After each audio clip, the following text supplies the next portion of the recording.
Good morning and happy Sabbath, church. Glad to see you all here today. Personally, I'm actually glad I came to church, which I usually am, but this week was a bit rough. It wasn't like my usual weeks where the usual struggles I deal with. It was a bit more than I was expecting. A bit more lost than I wanted. But I'm glad I came to church today because I find peace being here with you guys. And that's a peace I hope you guys all have for this week. That you can find peace today, if not tomorrow or throughout the week. That you find peace in God and in the company that we have with each other. Let's bow our heads with prayer. Hey God, it's me again. I'm with the College Heights Church. I pray that you speak through me. Let your message be heard, give us ears to hear it, and let me just be a light for you. In your name, amen.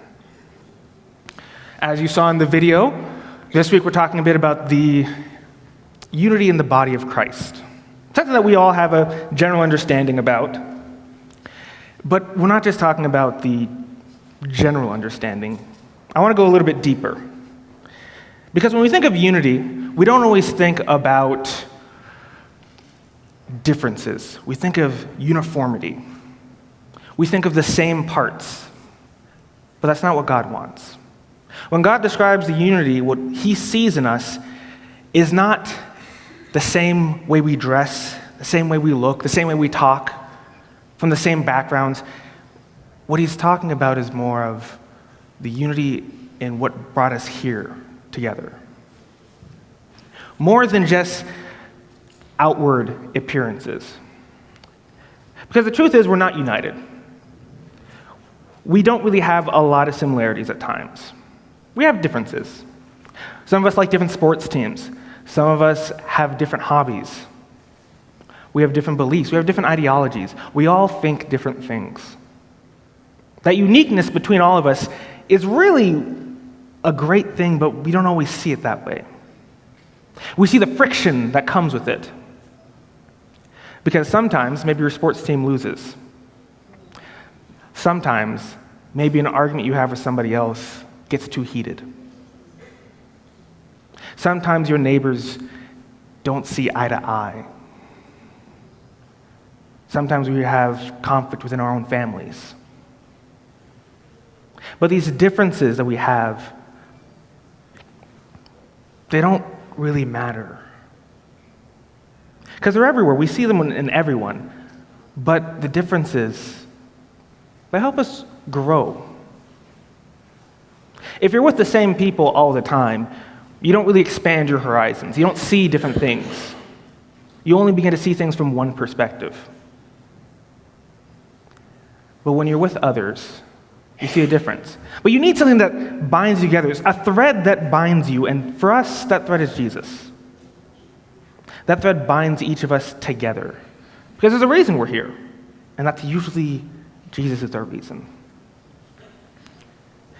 Because church was never really meant to be a place of perfection.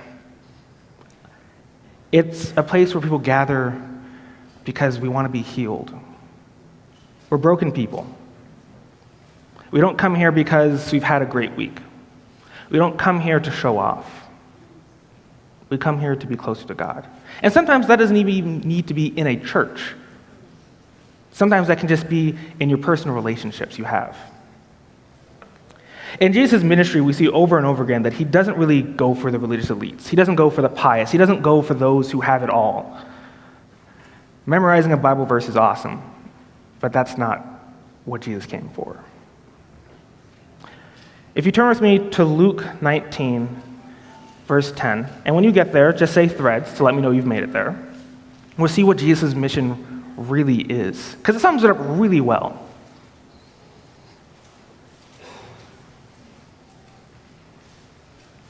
I'll turn too, don't worry.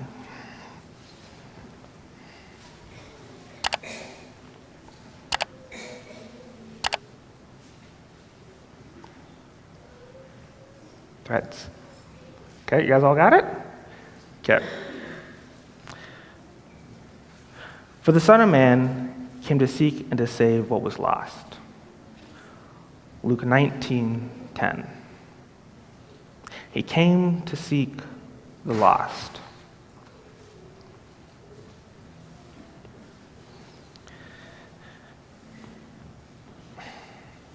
We don't always think about when we're lost. When we're wandering about in our lives, we don't think we're lost at all. Growing up, I never thought I got lost because I would just say it's an adventure. I'm not getting lost. There were times when my siblings would get lost. One of them, my mom remembers quite well, was when my younger brother got lost. It was at a great camping trip. We were supposed to be hanging out together as with Pathfinders, and me and my brother were a bit too young. We were in adventures then. But we decided to go on an adventure. Wanted to see what the camp was like. There was a lake, there were some trees. It had rained before, but the rain had stopped. There were different camps and different people we wanted to meet and get to know. So we went on an adventure. We grabbed a big stuffed animal that had some music playing, and we started walking. And as we began walking, we met different people, saw friends we hadn't seen in years. As they said, "Wow, you've grown up so much," because we were young. The last time they saw us, we were like 2 and a baby, but now we were 4 and 6, so we had grown up a bit. But then as we were walking about, my younger brother said, "Hey, I've got to use the bathroom." And I was like, "Okay, go ahead. I will wait here." So he went to go use the bathroom, and I waited, and I waited, and I waited. And then I did the one thing you shouldn't do as an older sibling. I got bored. I got bored of waiting. So I was like, he knows where to find us. I found wherever I am, so I'll just go back. So I wandered around for a bit, not lost, because I was on an adventure. I wandered around for a bit, 10, 20 minutes, and I get back to the camp. And as I get there, I'm like, that was great. I'll go check out what my older brother and sister are up to. So I waddled off to them to see what they're up to. And then an hour goes by. And I can't see my younger brother has not shown up. So Tyler likes to he likes to do things on his own pace. So I didn't think it was that big of a deal. And then 2 hours went by. And then 3 hours. And then it was supper.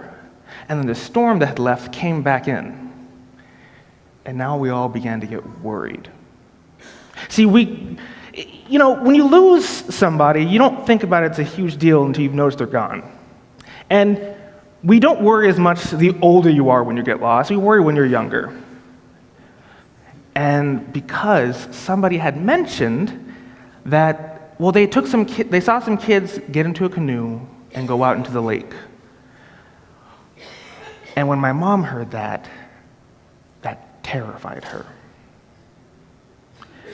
So she began to run around the camp calling for us. Said, Ryan, Tyler, where are you? I turned around from minding my own business, looking at ants, because ants are cool. I said, "I'm here. Why are you calling?" I said, "Where's Tyler?" I don't know. We sometimes forget we are our brother's keepers, and we have to remember where to find them. But I had no idea where he had gone. We had got the whole camp together searching. Because when somebody's lost and you care about them, the worst things come to your head. Maybe they drowned. Maybe somebody took them. Maybe they're stuck somewhere they can't get out. And that panic began to build in my mother as she kept trying to find my younger brother. It took only 30 minutes of searching to find him stuck in the bathroom. He'd accidentally locked himself in, and because, remember, he wasn't 6, he was 4, he couldn't reach to unlock it. So he kind of just sat there and was like, well, somebody will find me. He worried for a bit. He cried for a little bit, but then he was like, you know what, it's okay. And he was calm because he knew that people were looking for him. When we're lost, it pays to have a good family that cares to look for you. Not all of our families look the same. Some of them are different. I know my family, we don't really look alike. If you've met us, you'd understand that, yeah, we do look alike. Typically we don't, though. Because at first glance, our hair is different, our eyes are a little bit different, not to mention other things are very different between us. But as you get to know us a bit more, you notice there is some connection, there's some similarities. You look a bit closer and say, no, they all have the same nose. No, they all have a very strong widow's peak. And they're all about the same height. And then you notice some other stuff. You notice stuff that's not just physical. You notice that we have the same jokes. We laugh the same way. We have somewhat similar personalities and humors. But we're all different from each other. There is a separation between us. That uniqueness is really what keeps us together. Because we build up off of each other. We don't always think the same things. We don't always agree on the same things. Sometimes we get into some big fights. But we always come back. Because family is not always about peaceful unity. It's about growing unity. When my younger brother was lost, he knew he was lost. To know you need help is the first step to getting help. We know the story of Zacchaeus, the little man, as the song goes, the tax collector. We know how Jesus was looking for him. Because there are things about Zacchaeus that we have to remember. Yeah, he was short, but he was a tax collector. He was a thief, he was a corrupt official, and someone that the whole community despised. Because tax collectors weren't really respected in those times, and for good reason. They worked with, as the community saw, traitors. They collected the hard-earned worked money that the community made and took it to send to an oppressive regime to spread its own power, not to help the community. And to make matters worse, Zacchaeus just wasn't on the other side of the fence. He wasn't just somebody who took the money because it was his job. He also padded his own pockets. He didn't just represent the injustice around them, he contributed to it. But Jesus didn't approach him with condemnation or with coldness. When he saw him up in the tree, he called out to him and said, I'm going to go to your house for lunch. That's how Jesus meets us. He starts by talking to us first. Jesus didn't wait for Zacchaeus to change before showing him love. He initiated the relationship first, because that's how transformation starts with him. While not all of us have wronged others the same way Zacchaeus has, and I hope you haven't, we all do share something in common with him. We all know we're a bit lost. We all know we need some help. That's our first step to having some unity, because we know we're lost. Because sometimes we're a nice fabric. We hold ourselves well together. We can wipe our tears and others' tears. But then we get rough. Sometimes we get torn a bit. Sometimes we don't really want to be together with other people. Sometimes all of our time with other people make us not looking so great. But still, Jesus looks at us, sees the wrinkles, sees the work that could be done, and he starts to thread us together with others. He threads us together not just because it's something he wants, but he knows it's something that we need. John chapter 4 talks about the Samaritan woman, the woman at the well. We also know her story quite well. A woman who needs water. That's all she's after. She has her life. She has her problems. She carries her jug of water, her jug needing to get water to the well.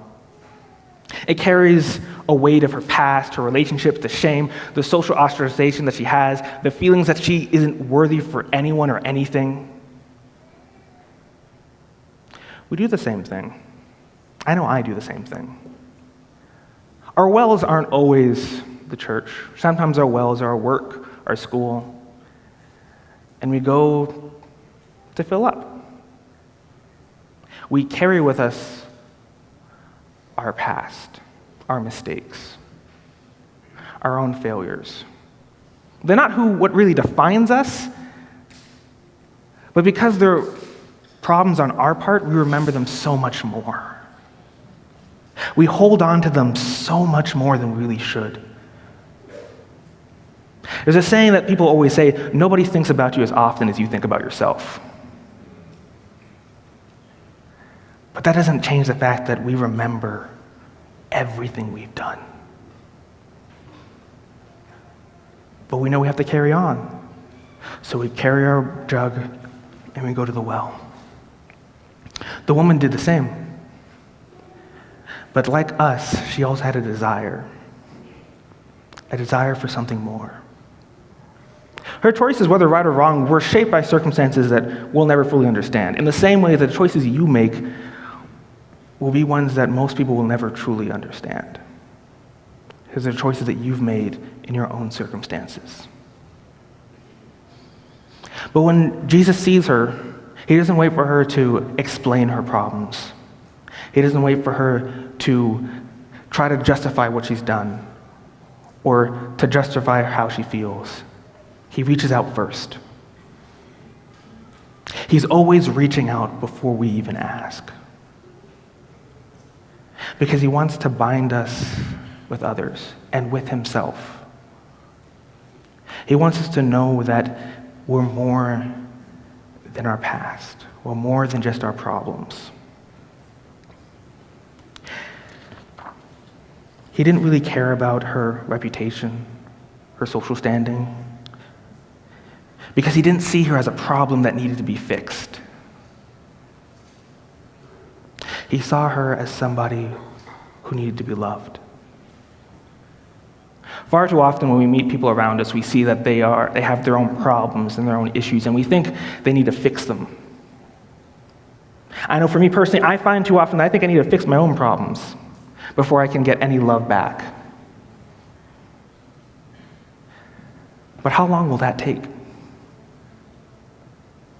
Can I survive years and months without any love just to fix my own problems, just so I can feel it? I know I can't. And Jesus knows we can't either. He doesn't care what's wrong with us. He just cares and knows that we need to be loved.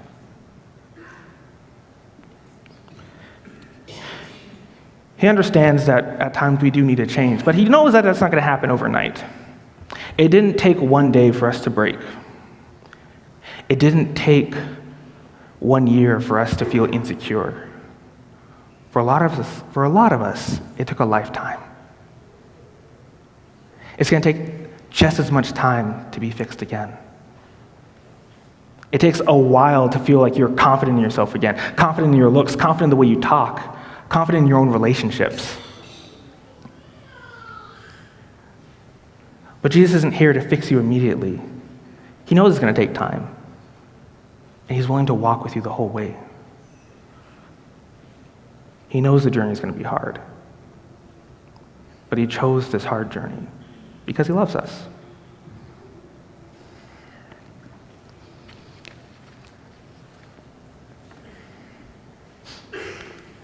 The love that Jesus has for us is a thread that goes between all of us. It connects us. Growing up, a lot of my family members are really handy. They can do a lot of things. My uncle's a goldsmith. I have cousins who are barbers, who are hairdressers, who are mechanics, who are engineers, who are architects. They can all do something with their hands. And because growing up in that type of family, I wanted to do stuff with my hands too. I watched as my grandmother made quilts. I watched as my aunt made clothing for me. I was always impressed by it. I would sit down next to her for hours, watching her as she sewed, as she cut, as she put what to me looked like just some cloth into a masterpiece, into a nice suit, into a great dress, into an awesome tie. Because we don't always think about how much work it goes into making clothing. We kind of just think, well, I got a shirt and I got some pants and, well, they were made some way, but they work fine, right? We don't think about the hard work that goes into it. But it does take a lot of work. It does take time.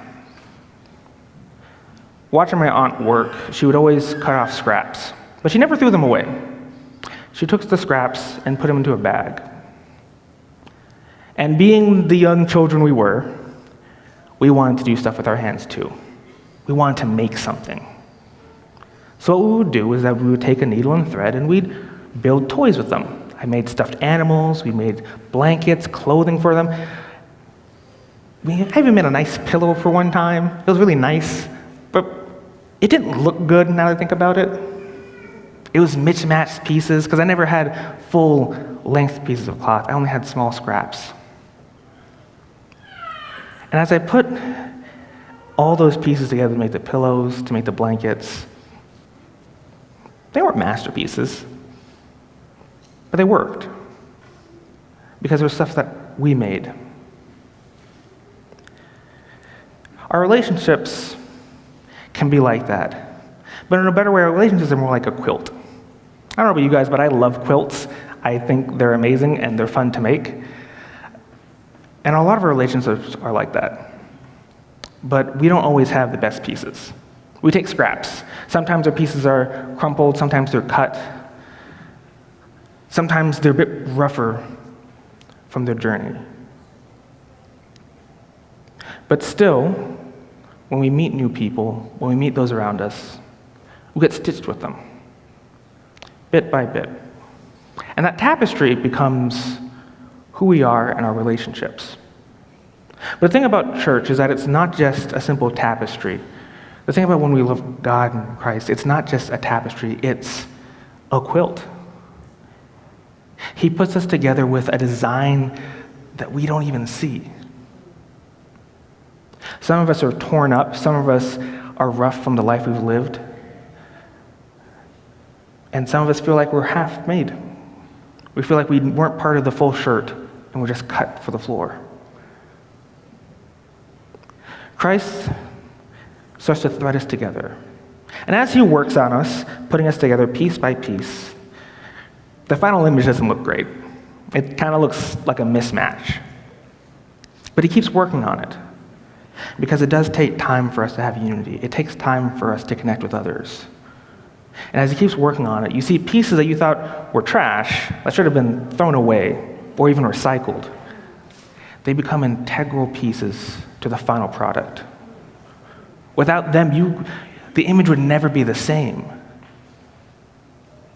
And as Christ quilts us together, we see that this pattern that was disjointed before grows more and more to being something beautiful and something whole. As the master quilter, Christ weaves us piece by piece so that we work with others and together. He's not just the person putting us together, he's the person holding us together. He's the thread that binds us to each other. We might not always agree on stuff, we might not always see eye to eye, but we all know we have the same longing. It's not about who we look on the outside, it's about who we feel and look on the inside. He's not waiting for us to be perfect. He's just waiting for us to turn our hearts to him and ask to help.